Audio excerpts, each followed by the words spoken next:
sàcc bu mag mooy fat sàcc bu ndaw waaw mooy kon sëriñ si ñooy sàcc yu mag yi non non neexu la wax mooy li am. Sonko du waxatu dëgg day pàccal forox léegi. astafurlah. saaga yii ñuy saaga Ousmane Sonko man dama koy rafetlu.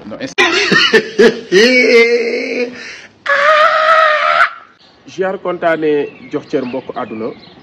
ziar kontaane jox cër mbokk internet C'est le bon TV konaa mbokkum réew mi ci chaîne la chaîne de la vérité seen chronique comme ni leen koy defalee saa su ne ci actualité réew mi balaa noo sori rek dañuy wax bàkk bi doolay jën ndox la doolay saxaaraay la mais doolay site internet chaîne YouTube abonnement la aimer commentaire et partager xam naa ni nag yéen a ngi ci mais gën leen ci nekk ndax loolu rek mooy dooleel chaîne bi ku am ñaari junni yoo mayal ku la neex waaye soo bëggee dégg-dégg jàppal C'est le bon TV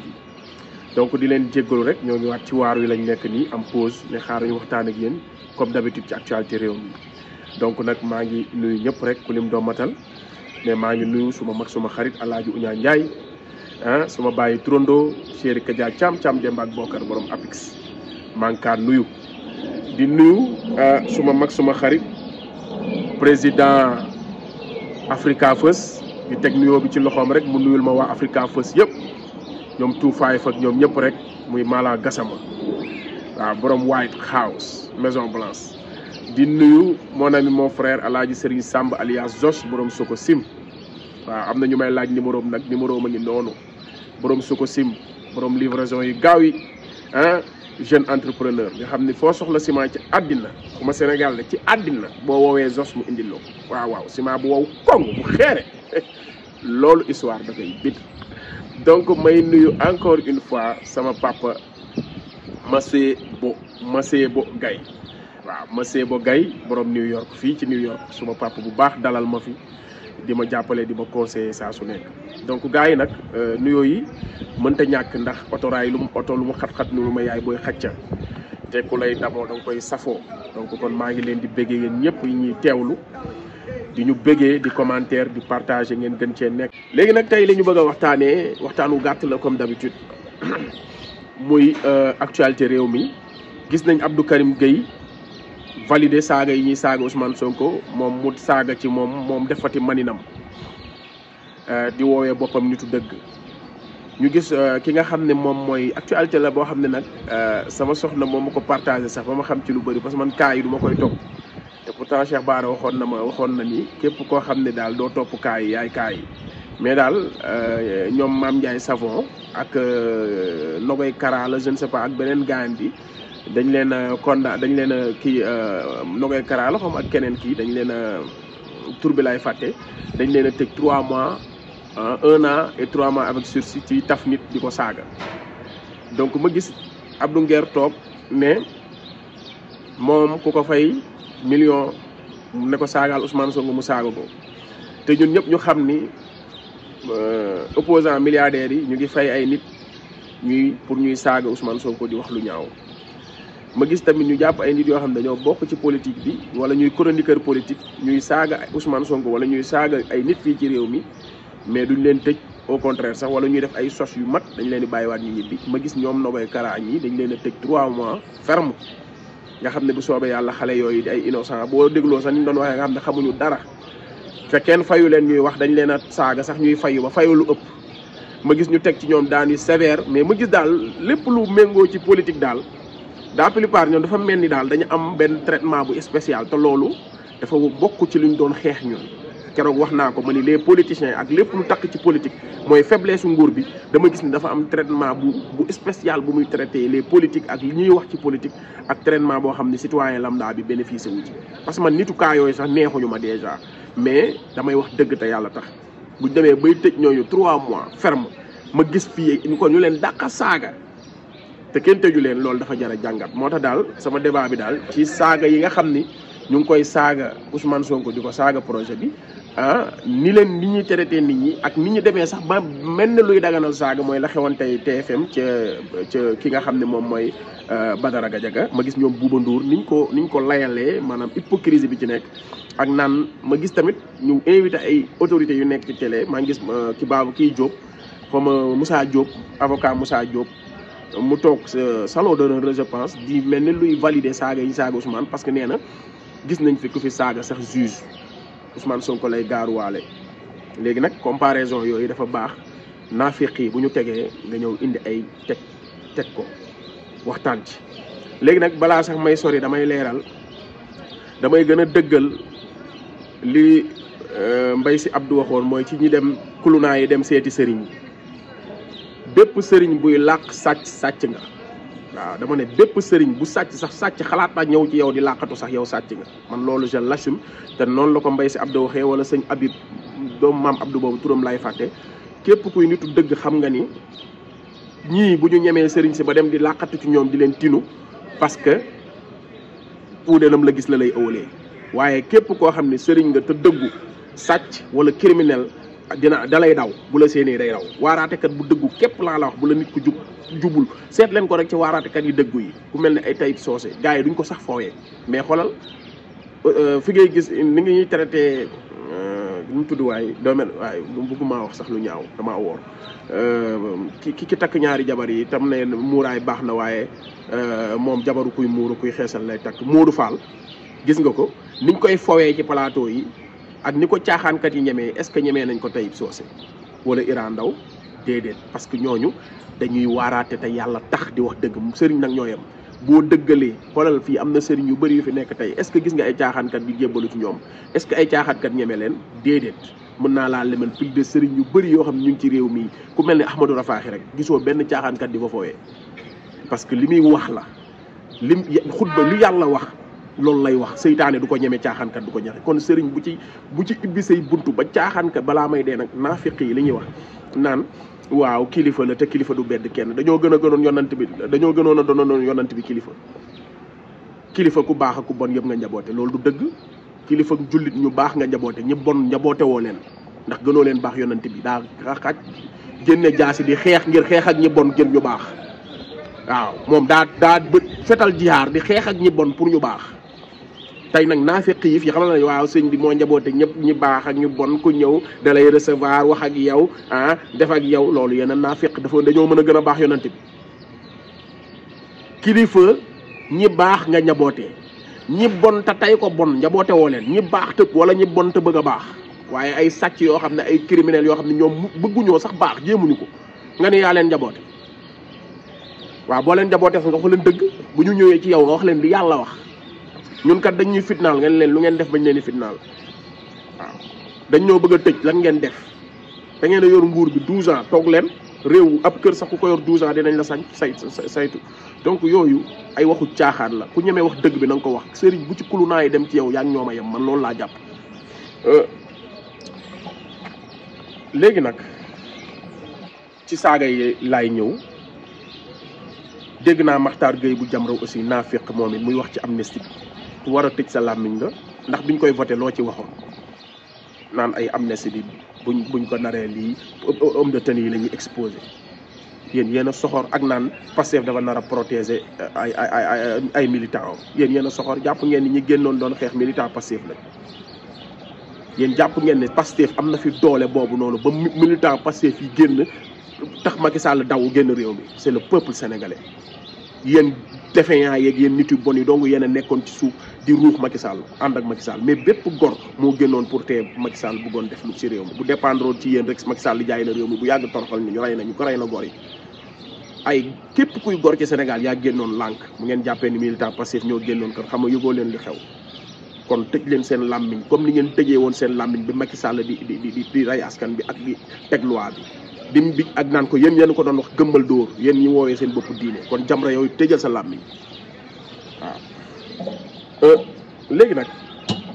damaa gis ñu tëj ñoom Ndogoy Kara 3 mois ferme 1 an avec sursis te dañoo taf ay nit saaga leen te ñooñu sax ñoo njëkk a taf Mame Ndiaye Savon saaga leen saaga gaaruwaale leen ñoom ñu fayyu ñooñu porté plainte ñu tëj leen 3 mois ferme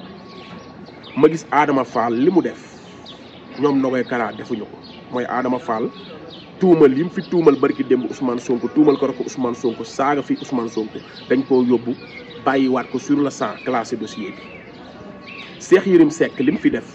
moo tax dama leen di wax ni léegi bu fekkee bëgg ngaa doon ku maanaam ku ñu mbaa yàlla nekkal politicien te ñun loolu dañ ko doon xeex ba tax ñu teg fi nguur gii mooy que dañoo jaax seen zone Sénégal soo nekkee politicien maanaam yow même tu t'es permis de tout faire bu ñu waxee ñu ne yow politicien nga buñ la tëjee say militants génn marché ñun bàyyi la ñu ne yow politicien nga sàcc alalu réew mi duñ la tëj sax lu mat 1 an ñu doon xeex loolu tey nag loolu tey la gën a am teewul ñun ñoo fal nguur gi de ñoo fal Diomaye ak Sonko mais tey la loolu gën a am discrimination bi tey la gën a am sénégalais lambda bi ni ngeen traité justice ci comme traité woo leen ko ci politiciens yi ak léegi sax dañ cee teg ñi làngoo politique mooy suq politiciens yi sax léegi dañ cee bénéficié parce que tey jii boo nekkee politicien bu ñu la porté plainte ni la juge bi di traité boo nekkul politicien duñu la traité noonu parce que li ñoom Nogaye Kara def ay sénégalais simple la ñu taf saaga leen te ñoo leen jëkk saaga ñuy fayu ñii chaque jour ñu jàpp Ousmane Sonko di ko saaga ci kaw plateau yi kuñ ci jàpp dañ lay bàyyiwaat nga ñibbi wala sax duñ la jàpp loolu lan la te Ousmane Sonko ni mu toll ci réew mi xanaa ñoom Nogaye Kara toll gënuñoo ëpp ñu dayoo Ousmane Sonko ci réew mi Ousmane Sonko mi institution kon loolu dafa mat a jàngat mooy hypocrisie bi justice bi di demee tuddee ko rupture loolu c'est pas de la rupture c'est de l'hypocrisie léegi nekkatu sax faiblesse c'est de l'hypocrisie man loolu laa gis c'est de l'hypocrisie totale te je m'explique Ahmed Ndoye dafa dawal permis oto sans permis firmit ba pare toog ci conférence de presse sosal waa police sosal waa gendarmerie Cheikh Yérim Seck fan la mujj 15 jours lañ ko tëj bàyyi ko mu ñibbi ndax dafa ëpp li ñoom Nogaye Kara def Cheikh Yérim Seck sosal waa police sosal waa gendarmerie fenal leen ñoom ñaar ñëpp Cheikh Yérim sax kenn woowu ko ci dossier boobu fan ñu tëj Ahmed Ndoye 15 jours bàyyi ko mu ñibbi faux et usage de faux falsifié li nga xam ne moom mooy permis ñoom Nogaye Kara ay saagante entre ñoom ñi nekk ci kii bi la ci cas yi te ñeeloo ñoo lekk kaa ñu fay ñu jàpp leen tëj leen 3 mois ferme ay xale yu ndaw nga xam ñooñu woowoon leen ndax yeddi leen parce que ñooñu xamuñu ils sont innocents Nogaye Kara sax ñëpp ñu ngi naan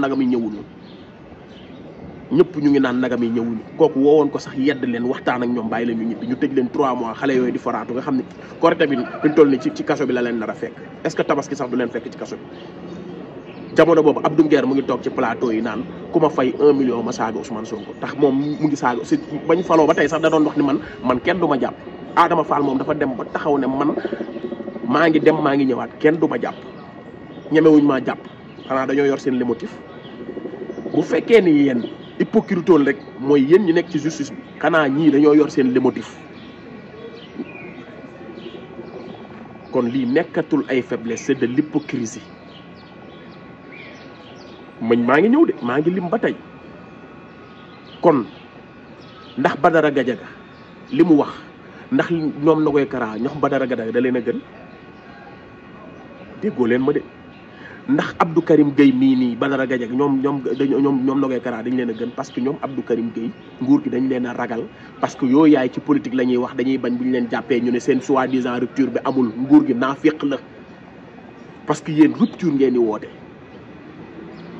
rupture bi ngeen di woote nag mooy naaféqisme lan mooy rupture sax lan mooy rupture mooy lan fexe ba yoon nekk yoon pour ñëpp loolu mooy rupture seen soi-disant rupture bi c'est de l'hypocrisie gisoo doon ñun sax doon naa sax di dem di leen jàppal ngant naan noo les pièges de la rupture naan noo xëy na gars yi dañu bëgg mais lii nekkatul piège lii hypocrisie la man bañ jàppee ñoom Nogaye Kara tëj leen 3 mois ferme bàyyi ñii nekk ci dëkk bi di wax non laa ne noos soit que ñoom Nogaye dañoo nekkul politicien rek dañoo nekkul bokkul di défendre benn politicien rek mais buñ doon défendre benn politicien kenn du leen tëj loolu ndax dañ leen di ragal dañ naan buñ leen jàppee tëj leen 3 mois dañ naan dañuy fayantoo yéen a naafiq du dugg àjjana waaye nguur gu naafiq la ñun nag dañ leen a fal ba pare waaye ñun man taxuñu seen jël de duñ leen xalamal benn yoon te li may wax damaa bëgg ngeen xam ne ay fee la gisoo leen benn yoon ma sos fi ay fee laay wax. léegi nag ma ñëw ci ñi naan Ousmane Sonko ñi koy saaga jaadu na parce que moom saaga na fi sax ay juge Pastef dañ daan saagawaate tey jii de wane ne ñi daan saagawaate tey yàlla wane na ko ñun lañ doon jiñ saaga kilifa diine yi ñun lañ doon jiñ ñooy saagawaate tey jii saaga wane na ni ay nit ñooy taxaw confirmer ni ku leen fay ñu saaga Ousmane Sonko barki démb ngeen di Khalifa Sall di défendre ki nga xamante ni moom mooy moom mooy Assane Diouf te ñoo doon wax ni ñun ñooy saagakat yi te Ousmane Sonko dafa taxaw ne képp kuy saaga bokkoo ci man. waa léegi ndax Badara Gadiaga ok Badara Gadiaga dafa wax Ousmane Sonko tooñ ko te nekkul sax ci plateau bi saaga ko xas ko wax ko lu ko neex ci plateau ak Amadou Ba waa léegi dama leen di laaj Ousmane Sonko dafa saaga juge ban juge la wax day fen ak juge boobu lan la ko wax léegi dama leen di laaj Ousmane Badara Gadiaga lan la ko Ousmane Sonko def ba mu war ko di saaga ci plateau boo xam ne sax Ousmane Sonko nekku fa ma laaj leen lan la nguuru Macky Sall teg Ousmane Sonko wëlbatiku di dal seen kaw dama naan du benn y a pas photo Badara Gadiaga Ousmane Sonko dàq ko liggéeyam Badara Gadiaga Ousmane Sonko tooñu ko rajewu ko Badara Gadiaga Ousmane Sonko jiiñu ko viol tuumaalu ko barikaadewul këram Ousmane Sonko toogul ne Badara Gadiaga yow criminel nga te Maham Diallo dafa toog ne Ousmane Sonko criminel la ba ne da koy yóbbu chambre de commerce Ousmane Sonko boo nemee criminel ma mooy da ngay fen Ousmane Sonko tëbul tëb di saaga di wax ba ata góoru Macky Sall keteme dañ koo teg lu diis mu dem ba mënatu ko mu woote gas mais yéen lan la leen Ousmane Sonko def ñii saaga Ousmane Sonko yëpp boo leen woowoon laaj leen lan la leen Ousmane Sonko def duñ la ko wax lu dul dañ ñoo fay ñu di ko saaga wala dañ doon dund ci nguur gi ci dundin bu nekkul yoon mu ñëw dagg ko parce que dëgg la woote jubal jubbanti du koy saaga ay ndey wala parce que dafa tëbal sunu leader sunu fi ñu daan tibbee alal muy Macky Sall dañ koo tëbal ba ci ku ndakaam mu daw génn réew mi Ousmane Sonko lii la leen def moo leen laajee mais Ousmane Sonko jotewul ak ñoom dara lu tax ñu di ko saaga léegi nag bu ñu amee nguur gu hypocrite ñàkk fayda mu taxaw di seetaan loolu dañu kaa wax waaye Ousmane Sonko yéen ñii justice bi muy jomaay ba ci kaw fayoo leen naar bi xoromam déedéet ndax lii ngeen di seetaan ci réew mi mooy naaféqisme li taxul woon ñu fal leen te Ousmane Sonko li tax ma ko ciy dédoo bañ ko cee boole moom dafa taxaw waxal boppam ne l'état est faible ne jomaay fay yow mi li ma leen wax ci gaa yi buñ ko defoon heure bi weesu nañ ci mooy déggaloo ma mooy yaay woote ak mbaax kon Ousmane Sonko mënu ma kaa boole ci faiblesse justice bi ndax moom taxaw na nekk ci victime ba kaas ko ne àndul ci gars yi ni ñuy doxalee kulunaa yi Ousmane Sonko da koo wax moo tax Ousmane Sonko mënu ma ko au départ moom dama ko ci boole woon mais ba mu taxawee tëngéej gii dal ci kaw état bi xamal leen ni nii ngeen di doxalee kulunaa yi du nii ñii ay baadoola lañ ay jaam lañ leen def ni ñuy def baadoola ak jaam yi malheureusement gars yi dégguñu ko kon justice bi tey ñàkk fayda moo tax Bouba Ndour tey jii ñu saaga Ousmane Sonko ci plateau mu génn di ko layal te TFM moom démarche am da ko mos a leeral mooy lépp lu bon ak lu ñaaw da ko yàgg a teg ci Ousmane Sonko élection 2019 moo jub si mu fenal Ousmane Sonko fenal gu tooy kat tey jii nag au nom de quoi ngeen leen di seetaan ñuy continuer di prospérer seeni fen au nom de quoi ngeen leen di bàyyi kon mënuñu ko tuddee lu dul hypocrisie lii man moom laa jàngat te loolu laa gis kon ñoom Abdou Karim Gueye ñoom Badara Gadiaga ñoom Abdou Nguer ñoom wërëfa ñoom dañoo nekk ci politique bi di défendre ay politiciens ay cause politique moo tax ñemewuñ leen jàpp ñoom Nogaye Kara ak doxandéem yi nekk ci biti nga xam ne ñoom moom seeni noonu la jubal jubante bi nekk seen kaw te dama koo seetlu ñi nga xam ne defuñu politique ba nguur gi sosoo ba tey nit ñi dalee seen kaw daluñu ko ci kaw ci kanamu ñi nga xam ne ñooy doxalee politique xoolal tey ñii ci wër di boole gi xoolal bañ faloo ba tey ñaata kulunaa lañ jàppagum ci wàllu alalu réew mi ñaari kulunaa kese 1 an muy Farba Ngom ak xawma Tahirou Sall daanaka ci alalu réew mi bu dul ay cas exceptionnel ay te ñoom ay ñeneen ñooñu am na leneen lu tax ñu jàpp leen mais lu ci ëpp li tax ñuy wax scandale ñu ko def tey ñaari kulunaa képp lañ fi jàppagum moo lay wane l'état est faible te on l'assume l'état est hypocrite et on l'assume dëgg rek la ñuy wax te loolu lañ gis ku am ñaari junni yoo may ku la neex jaa ngeen jëf